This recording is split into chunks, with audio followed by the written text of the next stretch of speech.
Hey y'all, hey, we back for another review of Sisters on BET. We are on season 5, episode 9, and it is the 100th episode. Insert roaring cheer.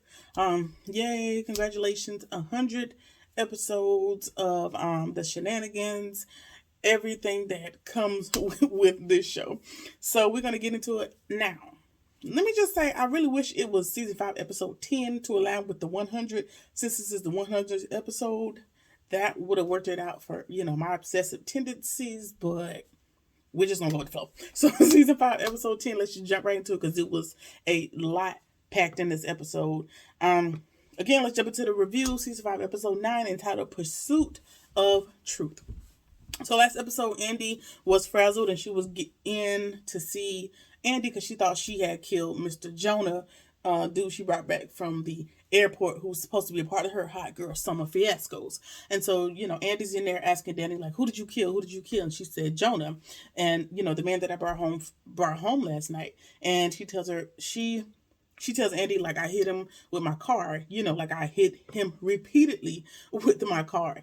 And Andy asked her, like, how do you know that you killed him? And she was like, I really don't know. I was in shock and I kind of blacked out. And then the airbag deployed, which probably knocked her out. And she's unsure as to exactly what happened. But what she does know is that he hit her, he slapped her, continued to beat her up, and spit on her. And so Fatima brings the water in, and Andy tells her, hey, I need you to stay because you might be able to help us with the situation. Which tells me that Andy knows that Fatima is capable of potentially resolving the issue, right? But later on in the episode, it's like she wanted Fatima to be there to potentially resolve the issue, but didn't want her to utilize her resources. Well, girl, what the hell? What was the point of you telling her to stay there if you didn't want her to use her little monster tool to get the things done? I don't understand. Anyway, Fatima she brought some water and Andy asked her to stay, and she was like, like I said, I assumed she wanted her to call Madam, kind of, sort of, but not really. I didn't understand her making Fatima stay when she knows Fatima is about all the action and all the smoke. All right, so Fatima is like, oh, okay, and it sounds like self-defense to me. And Danny's like, yeah, I agree. And Andy is the level-headed one in this, or the legal level head in this particular situation, letting them know, like, hey, yeah, it's legal when it was in her home. That's considered self-defense. But once she ran him over, once he was running away or getting out of her house, it's no longer considered self-defense. So we may have a bigger issue on our hands. All right, so Fatima's checking the news and the reports and everything to see if there was any reports of death that happened on her street or, in the area that Danny lives in, just to kind of make sure, to confirm whether he is dead or not. So there's no death reports, and we learned that it happened at about 3 a.m. So if he was dead, it would be all over the news and everything by now. So Fatima's asking her, like, hey, Danny, like, what's his name? Let me look him up, see if he's in the hospital. Let's just see what's going on. Well, she knows his name is Jonah, but in this moment, she can't remember his last name. And which could be, we know that she knows his name because she booked his ticket at the airline, but she is having some trauma going on and she can't recall his last name. And so she was like, but describe him to me. And she describes pretty much every other person in Atlanta, so there's a little bit of trouble there. And then she is coming back to her as she's sitting there, kind of coming out of her crying and everything else, and she remembers that she booked his flight. His name is Mr. Jonah. I'm not giving him the satisfaction of being a Mr. Jonah damn Scott. And so Timmy is calling somebody to get information, and Danny don't know the magnitude of who Fatima is and who she's related to. So Andy's like, let her make the call. She got all the connections. She gonna find out whether he is dead or not. And so Fatima goes out to do that. And Danny, as I would be, is just inundated with the fact, like, this nigga spit on me. And not just spit on me, but spit in my face. And that part alone should have cost him his life. I'm gonna be glad if he ain't dead, but I ain't mad if he is, because you put your hands on me and you spit in my face. Like, it's just giving double death at this point. All right. So Fatima comes back in and tells him, like, he's not dead. He's in the hospital with broken ribs, and he's telling the medical staff that he fell off a motorcycle. So he's all right for now, but he's not snitching apparently. And she was like, he's all right for now, but if you want me to make sure he's never okay again, just give me the word. And she's, one call, that's all. That's one of those lawyers' slogans, but one call, that's all, and I'll, go ahead and get it done for you.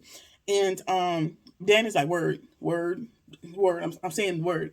Go ahead and handle that for me. And Andy's trying to get in and have her legal wits about herself, and she's like, no, we're not gonna do that. Let's just calm down. Let's just work this out.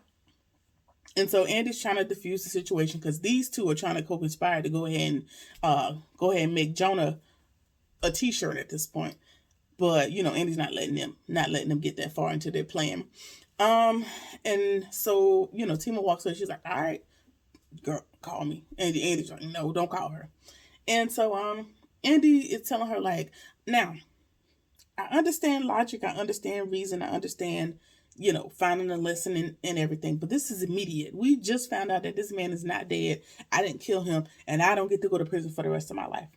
So the I told you so's and here's the lessons and all of that may not have been, this ain't the appropriate time, but we just gonna go through it. From my perspective, Andy, you could have called her tomorrow. Like, you didn't have to give her this reality check in this moment.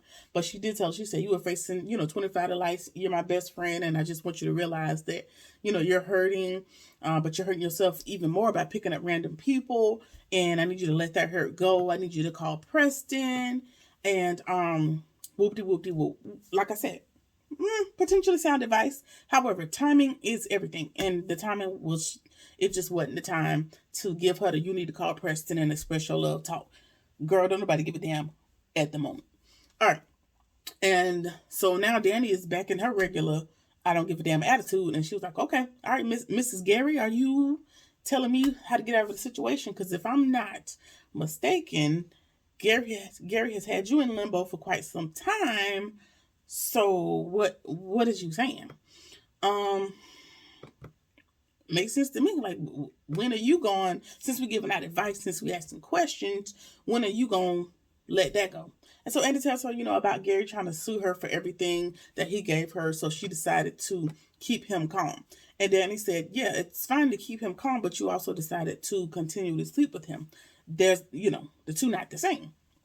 And so she tells Danny that, hey, I'm working on a big client and I can't afford to be sued right now. Now, from what I understand, I haven't seen any big clients that she is working on. So I don't know if that was just a little lie to kind of pacify the situation because you want to keep sleeping with Gary. That's fine if that's what you want to do. But I don't know if that's the safest bet, but we're going to go with it. Where did I leave off? All right, cool. So she was like, you wanted to keep him satisfied, but you also still wanted the convenience or the satisfaction of being able to sleep with him. So Danny, puts two and two together and realizes like, okay, so you playing him. That's cool. That's fine. Just not too much on the judgment side of things, because you have your own penance to pay when it comes to ain't shit dudes. So not too much on Danny. All right. And then she's like, all right, we moving on. Do you think Jonah's going to go to the cops? And she was like, no, if he hasn't done it by now, he's not going to do it. So Fatima comes back in, and while y'all was in here kumbaya and passing off judgment, Tima was down in the office files, printing off paperwork, getting down to the nitty gritty. And Tima brings back his entire, rap sheet. And we realize that he has several assaults on his record for putting his hands on women. And Fatima is even more convinced that she needs to put a permanent stop to Mr. Jonah. Like, somebody needs to stop him because obviously nobody has been able to get a rein on him. So again, do y'all want me to put the call in? And everybody's like, all right, we're gonna let it go for now. Well, Andy's saying just let it go for now, but Danny is still in the position to want to get the job done. And for me, just me, I ain't talking about anybody else, for me, if I could get the job done, clean, clear, and not connected to me, get him out of here. That's all I'm going to say on that. All right. So All right, so over at Zach's place, Deja is still not minding her business. Now, I think at this point, so now we're at a little bit of a conniption because I'm not sure at what point Zatima is tying into SISTAS and, what's transpired in Zatima world that has also translated over to SISTAS world, right? So I'm not sure. Well, maybe I can confirm based on this conversation that Fatima has already beat her up, which happened on Zatima, and Madam has threatened her life, which happened on Zatima. So this is not something you're going to see in SISTAS. This is in the spinoff with Zach and Fatima.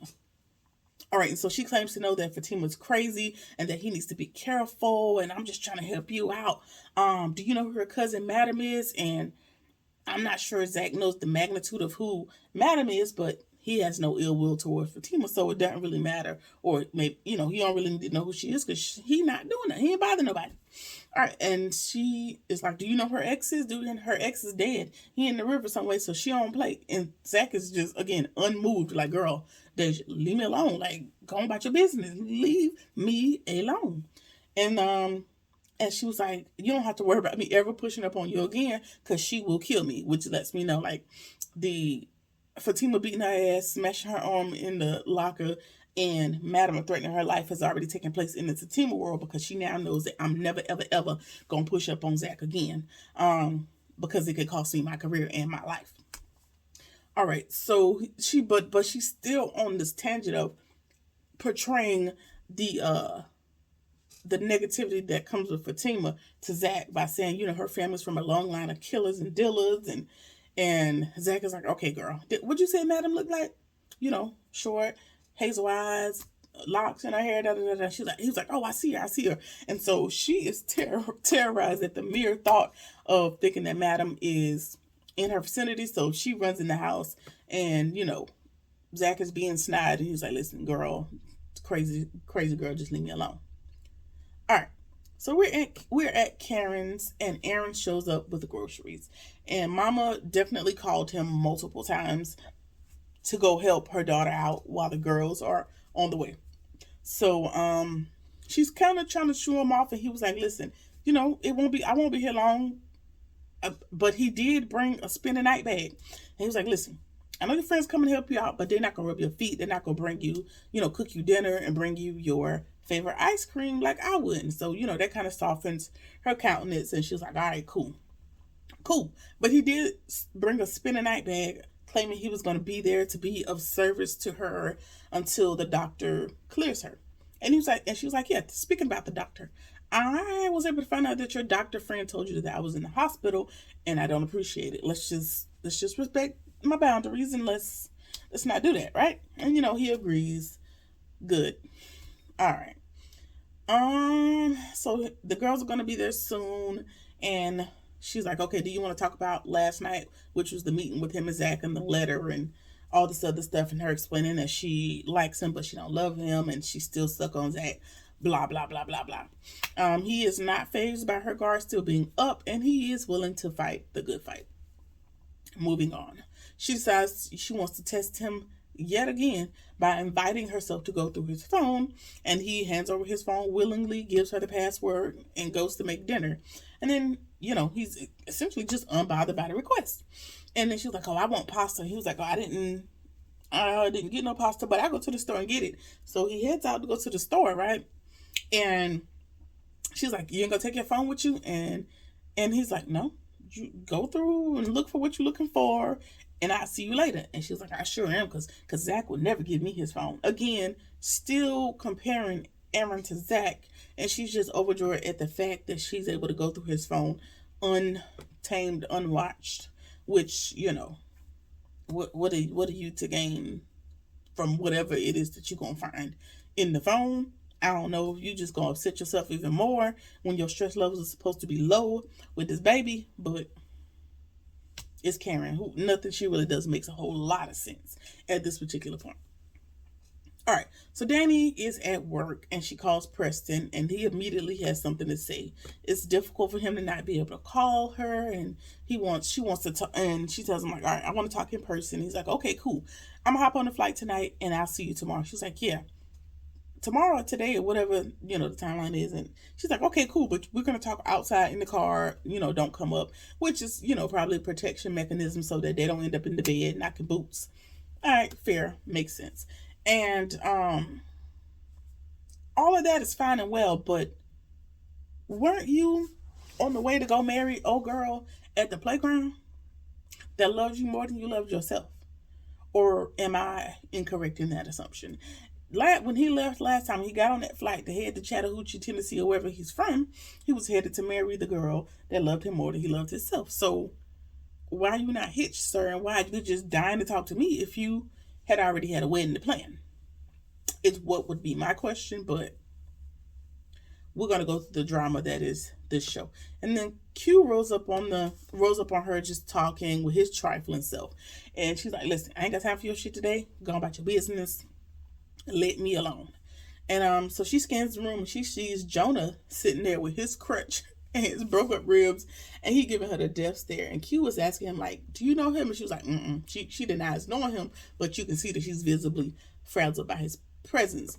And the only honorable thing that Q has done in this entire series, he kind of runs up on Jonah to question him, like, why are you here? Do you see this ankle monitor? Not too much. Don't play with me. I'm willing to get fired, which is more about Q than Jonah, because he just wants to get fired so his ass don't go to jail. But Jonah, claims that his son is arriving on that plane, and that's why he's there. Mind you, what I deduce in this scene is that you're capable of effectively communicating, and your countenance is kind and warm and welcome when you're talking to a man, which is how it initially happened when you were talking to Danny. But I'm getting the vibe that you ain't ever whooped no man's ass, and you have a tendency to put your hands on women, which Danny should have told Q that, so that Q could have got what he wanted by whipping your ass, getting fired, and you got your other set of ribs broken for me. But that's in my imagination how that would have went out. But anyway, and so she was like, well, why did you do that? And Q tells Danny about the son, because she wasn't privy to the conversation, and she confirms on the manifesto that, hey, yeah, there is an unaccompanied minor on this flight, which could possibly be his son, so he's all right for right now. And as we further find out, Q does need a reason to get fired, because he wants to get fired, but he can't quit because he's going to get arrested. And so Danny's asking him, like, why would you get arrested if you quit your job? Well, we know that he didn't set Maurice and Sabrina up, so he needs to keep this job as a part of his deal with the FBI agent or whatever. I guess if he gets fired, it's a loophole or something like that. I don't know. Hopefully Danny puts that together, because I think she knows Q. So hopefully she puts 2 and 2 together and realizes that's why he has to keep this job. So we'll see what happens with that. Andy calls Karen and tells her about Aaron and the phone fiasco. Well, Karen tells her about the phone and all that. And Andy's like, well, why are you doing that? And she just uses the statement that her mom thinks something is not right with him to further support her delusions that something ain't right about him. And my mama felt it too. Okay, cool. And so Andy asked a very good question, like, is it something that's up with him, or is it the fact that you want him to? Girl, slow down. Is it that something's wrong with him, or you want something to be wrong with him? Which is a good question. Which is kind of understandable, but coupled with everything that comes with Karen, may fall into the category of illogical, because, that's how things go with Karen. But she thinks, he's just too good to be true, girl. And I need to figure out what's going on. And so Andy tells her, maybe nothing. Just go with the flow and see what happens. So she is like, all right, y'all coming over later? And she was like, yeah, me and Danny coming. We'll be there. And she's like, well, what's going on with Sabrina? And Andy is deflecting, answering the question again, which is fine. But don't say to her, yeah, me and Danny gonna be over there, as if you're giving her the inclination that something is wrong with Sabrina, or something is going on, and you ain't giving her information. Girl, just say all y'all coming, and Sabrina just won't be there when y'all show up. Because you're just giving her, your tone and your inflection is giving her an inclination that something is going on with Sabrina. Numbnut. All right. Fatima is headed out and she runs into Heather. Heather is from the Fatima series. She is the lady that is trying to pin a baby or confirmed to have a baby with Zach. Um, and I keep saying alleged. They did a DNA test and it was confirmed that Zach is the baby's daddy. But that Zach seems to still be confused and not and says he doesn't know this lady. So I don't know if I don't know what's really going on, honestly. So we're still in the process of that. And she's there to see her lawyer, and her lawyer is Hayden. And so Hayden takes the opportunity to rub it in Fatima's face that he took the case just out of spite against Zach, and Zach is going to get sued for everything he's got. And Fatima reminds him, like, you're not even a family attorney. Like, what's the problem? And he's like, it doesn't matter. I'm doing everything in my power to get Zach locked up again. So that's going to be another issue for Zach and Fatima. And, Hayden is just going to keep shit going as he normally does. All right.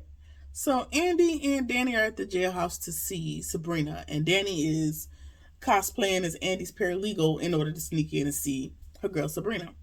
And we see Sabrina and she's just beat down about all of it, as is to be expected in this situation. And she doesn't even know why she's there. I don't even know how long she's been in there, whether it's been days, weeks, however long the time frame is, but she don't even know why she's in there.